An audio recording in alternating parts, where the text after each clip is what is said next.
سلام كم تمسيج خبركم تعزبتنا روح بعال تنساي كون لكم ناتم نخون لهم سنبت كلتا جنبات مشستر على زينا مسنادو فيلم نمكتالكم بغبر زعد مساهم صنع ميكال حرقو فيلم اجن بكنت بتاعته فيلم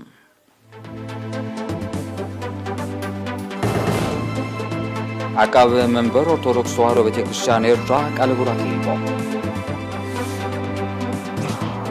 አብን ዞባ ጎል ልጅ ጽጉማ ስድራ ቤታት ተጣይሶ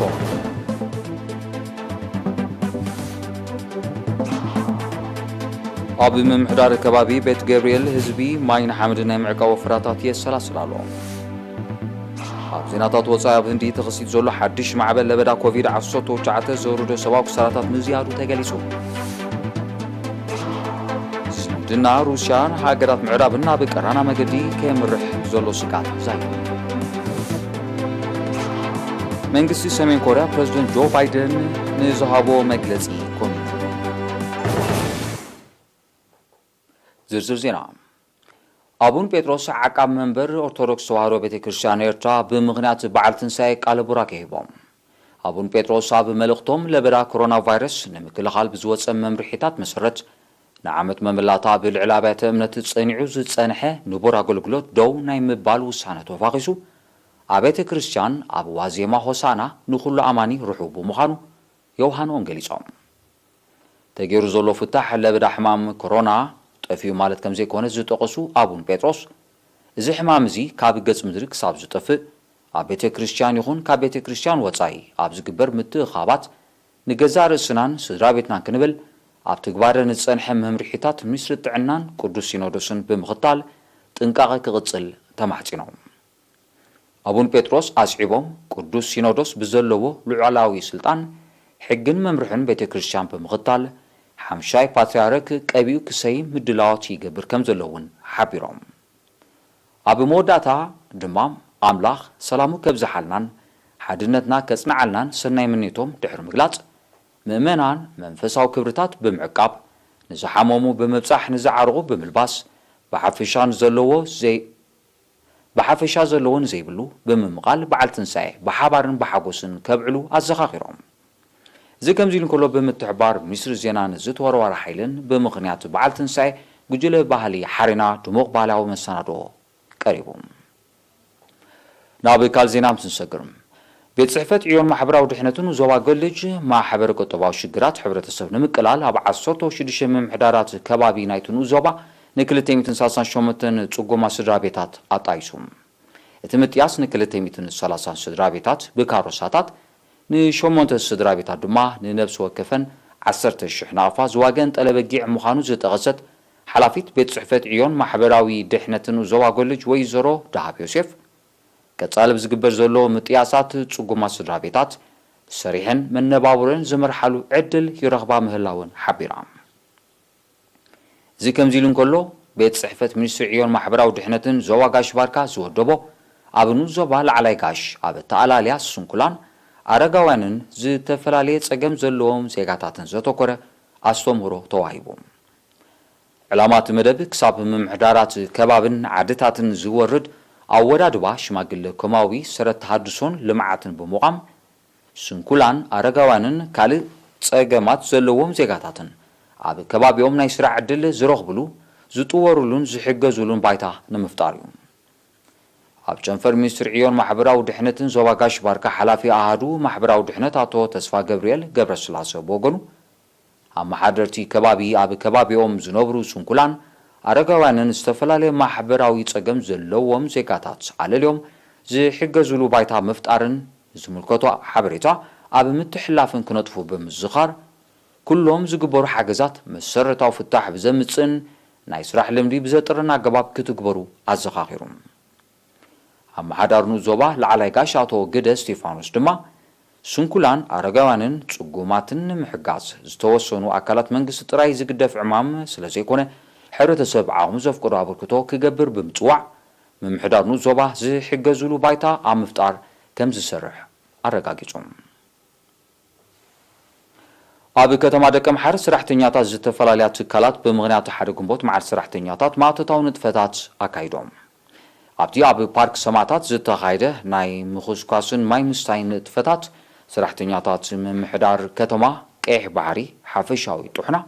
حيل مبراتي إيميغريشنن نقداو بانكن زتواصو 150 مستافهم وكيل إرينا قليسهم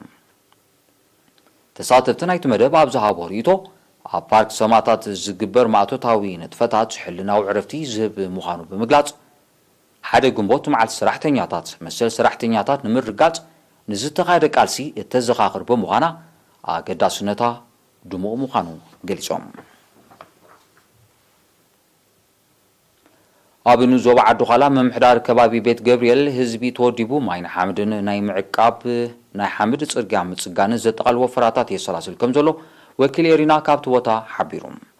نبرتي بيت جبريل كرامات قدم متاو فريا محمد كاب برختي كبابيتات بزورد ماي تبحقيقو نخي كيد مسرح حرشاوي زلاتات زتقالل وهود سرح يعممالو نبرتي موسودا دما عقمو من قلبوتو من بموهاد ناب عدوم زوتو ناي حمد صرغا يصغنلو اتوم نبرتي نتي صرغا اقدمو نمنقسقاس تشكركرتي اصغام كوينو نمحبراو قطوباوي نتفتاتهم بالوتا صريو كم صنح بمحبار كرامات قدم متاو ناي مصغان نتفتات يسلاسلو كم زلو حبيروم كيلا لمعات بولي ابنو زوا عدو خلا اتو فساي كفله حزبي كم غصلتا نايتي عمت مصه زغبرو ماين حمدن ناي معقاب نتفتات مسمتاو كرامات نبرتي زدلي قدم مدلات كغبرو تلابيو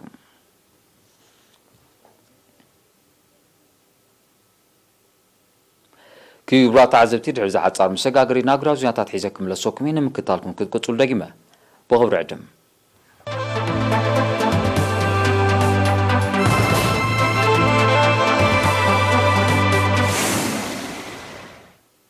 زينا مسنادو اير تي في ناقصلي كبرات عزبتي سلمكتالكم ازينانا نمسكن زينا وصاي اب هندي تخسيتو زلو حدش معبل لبدا كوفيد 19 زورودو سواك سراتات اعناوي تبايلو بستغلص درجه مزيادو تحبيروم ابز علف 24 ساعات اب هندي استات 402 شح حدش ملكفتي لعلي 3500 موتن كم تمزغبيوم صبصابات طعنات هاجر قليصوم از دماتي لبدا ابت هاجر كابز خصت او وشتي 24 كابز تمزغبه حدش ملكفتن موتن تزل على مخانو بتم صبصابات حبيروم اب هندي طلالا بكوفيد 19 كم سلخفو استرغاغصو 19 مليون زموتو دما لعلي 216 شح بصيحو يركب زي كم زيلون كله حيالو هاجرات زتفلاليه اب مكرخالتي لبدا زحجز نواتاو دغف كمون تخسيتو زلو حصرت اوكسجينن مسالاتاتون زوردو زلو سباوك سراتات مقلال ناي اوكسجينن مسالاتاتون دغف ناب هندي كم زلاخا معكنا زينا يقال حلوام بحال وغن كابنابن تا هاجر زكاد براتات ناي منزاف سقمتي زوسر هاجرات مزيادن ون تحبيروم مبزعتن ابال هاجرات اوروبا حبرتن بريطانيان كابنابن هندي زكاد براتات ناي منزاف سقمتي كم زوسدا زحبرو صبصابات حيالو هاجرات اسيا دوب امريكان افريكان ون بتمساسالي نكاب هندي زمص وي دما بهندي زحلف غياشو دوباتن عصو مخانن افليطان الوام منግስቱ አሜሪካ ተማይ ሓደ ጉንቦት አውጾ መግለጺ በተመሳሳሊ ካብዝመጽ 4 ጉንቦት ካብናብን ህንዲ ዝካድ በራታት ከም ዝውንዘፍ አፍሊጡሎም መንግስቱ ህንዱን ኣብ ልዕሊ አገራዊ በራታት አምቢርዎ ዝርከብ እገዳ ብወርሒ ብምልዋሕ ክሳብ ዝመጽ 31 ጉንቦት ጸኒዑ ክቅጽል ብ30 ሚያዝያ ውሳነ አሕሊፉ زمدنا روسيان هاجرات معرابن ناب قرانا مغدي كيمرح زلو سغات مزيادو تغليصوم زي استحبر ابال هاجرات بغجله شوعته زفلت ودب بقطبا زبلصغا هاجرات عالمنا روسيا تكايدو አላ ክብላ ዝገለጾ منزح بروباغاندان نحسوت حبريتان نتفتات اب زقلطفه نمبدو اب زخل مدياتاتو كيرن كم ززراربا اب استغلصولي ሚኒስትር ጉዳያት ወጻይ ብሪጣንያ ዶሚኒክ ራብ ሎሚ ክልተ ጉንቦታ ብዛሃቦ ጋዜጣው መግለጺ ነቲ ጉዳይ አመልኪቱ በሃገሩ ዝቀርብ እማመ ካብ ቀንዲ ዛዕባ ናይቲ አባል ሃገራት ጉጅለ ሸውዓተ ጽባሕ 3 ጉንቦት ኣብ ከተማ ለንደን ዘካይዶ ናይ ደረጃ ሚኒስትራት ጉዳያት ወጻይ አኺባ ሙኻኒው ሓቢሮም ሚኒስትር ዶሚኒክ ራብ ኣብ መግለጺው ነትፈታት ሩስያ ንሃገሩ ዝዓበየ ጸጥታዊ ስጋት ሙኻኑ ብምግላጽ بمنግስቱ ሩስያ ዝተመወለ መጥቃዕታት ሳይበር ንምብዳህ ድማ ኣባል ሃገራት ጉጅለ ሸውዓተ ብሓባር ክሰርሓ ግድነታዊ ምዃኑ ኣተሓሳሲቦም መንግስቲ ብሪጣንያ ሩስያ ዝዓበየት ጸጥታዊ ስጋት ቻይና ድማ ዝዓበየት ወተሃደራዊ ቁጠባውን ቴክኖሎጂካውን ብድሆ ሃገሩ ምዃና ዝሕብር ብዘይካዚ ሰብ መዚ ብሪጣንያን ኣሜሪካን ኣብ ዝሓለፈ ኣዋርሕ ኣብ ዝሃቦ ጋዜጣዊ መግለጺታት እናዛየደ ዝመጽእ ዘሎ ስትራቴጂካዊ ዝምድናታት ሩስያን ቻይናን ሸቐሎት ዝፍጠር ምዃኑ እዮም ክገልጹ ጸኒሖም ሩስያ ንፕሬዝደንታዊ ምርጫ ኣሜሪካ ንምሕምራግ ፈተነታት ከም ዘካየደት ብምኽሳስ ኣብ ልዕሊያ ገዳታት ከም ዘጽንዕን ዲፕሎማስኛታታ ከም ዘባረረን ዝዝክሩ ጸብጻባት ሩስያ ብወገና ተመጣጣኒ መልሲ ግብሪ ሂባቱላ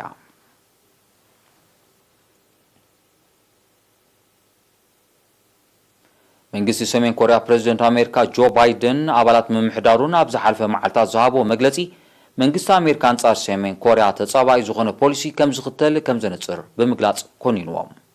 መንግስቲ ሰሜን ኮርያ ኣብቲ ሎሚ 2 ግንቦት ዘውፅኦ መግለጺ ንስጉምቲ ምምሕዳር ባይደን ተመጣጣኒ መልሲ ግብሪ ከም ዝወሃበዩ ኣተሓሳሲቦም ምምሕዳር ፕሬዝደንት ባይደን ትማል 1 ግንቦት ብጉዳይ ሰሜን ኮርያ ኣብ ዘውፅኦ መግለጺ ሰሜን ኮርያ ዘለዋ ኒውክሌሳዊ መደባት ከተቋርጽ ጸቕጢ ንምፍጣር ዘኽእል ሓድሽ ፖሊሲ ከም ዝሓንጸጸ ምሕባሩ ይዝከር ፕሬዝደንት ባይደን ንባይቶ ሃገሩ ኣብ ዘስምዖ መደረ ብዛዕባ ሰሜን ኮርያ ዝሃቦ መግለጺ ክትጻወሮ ዘይትኽእልን ተኽታኹን መንባሩ ዝጠቐሰ መንግስቲ ሰሜን ኮርያ ነቲ ንፍርቂ ዘመን ዝተፈላለዩ ምምሕዳራት ዋሽንግተን ዝተኸተሎ ተጻባይ ፖሊሲ ከም ዝቕጽል ዘመስክር እውን መንባሩ ሓቢሮም ምምሕዳር ፕሬዝደንት ባይደን ኣብቲ ብሓደ ግንቦት ዘውፅኦ መግለጺ ኣቐዲሙ ዝነበረ ምምሕዳር ፕሬዝደንት ትራምፕ ኣብ ጉዳይ ሰሜን ኮርያ ንዝኽተሎ ዝነበረ ፖሊሲ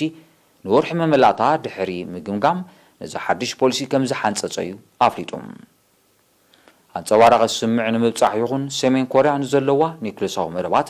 ከተቋርጾ ግዜ ንምሃብ ስትራቴጂካዊ ምጽማም ምግባር ኣካል ናይዚ ሓድሽ ፖሊሲ ከም ዘይኮነዩ ምምሕዳር ፕሬዝደንት ባይደን ሓቢሮም በዚ ድማ ብተዛማዲ ሃድዩ ዝጸንሐ ጉዳይ ሓውሲ ደሴት ኮርያ ናብ ተኣፋፊ ደረጃ ከይዓርግ ከም ዘስግእ ምስቲ ከባቢ ቅርበት ዘለዎም ተንተንቲ ይገልጹ ኣለዉ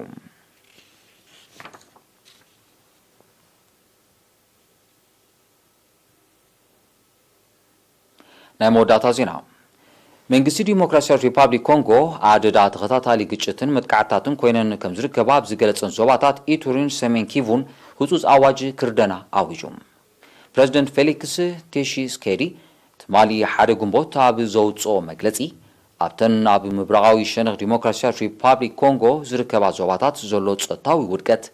ቅጽበታዊ ስጉምቲ ብምውሳድ መዕለቢ ንኽርከቦ ነቲ ኣዋጅ ከም ዝወሰነ ኣፍሊጦም መንግስቲ ዲሞክራሲያዊ ሪፓብሊክ ኮንጎ በቲ ኣዋጅ መሰረት ናይ ዝውሰድ ስጉምቲ ሙሉእ መብርሂ እኳ እንተዘይሃበ ወተሃደራዊ ወፍሪ ከበግስ ከም ዝኽእል እዮም ምስቲ ከባቢ ቅርበት ዘለዎም ተንተንቲ ዝገልጹ ካብ ጅማር ናይዚ ዓመት ዕጡቓት ሓይልታት ኣብ ምብራቓዊ ዲሞክራሲያዊት ሪፓብሊክ ኮንጎ ብዘካየድዎ መጥቃዕትን ዓሌታዊ ፍሊ ብዝጠንቁ ግጭትን ብውሕዱ 300 ሰባት ከም ተቐትሉ ጸብጻባት ይሕብሩ ብዕሙር ጫካታት ዝተኸበን ብዕቑር ጸጋታት ሃብታም ምዃኑ ዝግለጽ ምብራቓዊ ዲሞክራሲያዊ ሪፓብሊክ ኮንጎ ዝተፈላለየ ዓቐንን ሓይልን ከም ዘለዎም ዝገልጹ ልዕሊ 122 ዝተፈላለዩ ዕጡቓት ሓይልታት ከም ዝርከቡ ዝጠቐሱ ጸብጻባት መብዛሕትኡ ካብቲ ኣብዚ እዋን ኣብቲ ከባቢ ዝወርድ ዘሎ ሰብኣዊ ህልቂት ብኤዲኤፍ ብዝጽዋዕ ዕጡቕ ተቃዋሚ ሓይሊ ኡጋንዳ ዝተፈጸመ ምዃኑ ዝግለጽ ሰራዊት መንግስቲ ካብ 2019 ናትሒዙ አንጻር ኣብቲ ከባቢ ዝንቀሳቐሱ ዕጡቓት ሓይልታት ሰፊሕ ወተሃደራዊ ወፍሪ እኳ እንተበገሰ ዛጊድ አንጸባራቒ ዓወት ከም ዘይተጎናጸፈ ዝሕብሩ ጸብጻባት እዚ ሓድሽ ክብገስ ዝኽእል ወተሃደራዊ ወፍሪ እውን ዲፕሎማስያዊ ሃልኪ ኮይኑ ከይተርፍ ዘለዎም ስጋት ይገልጹ ኣለዉ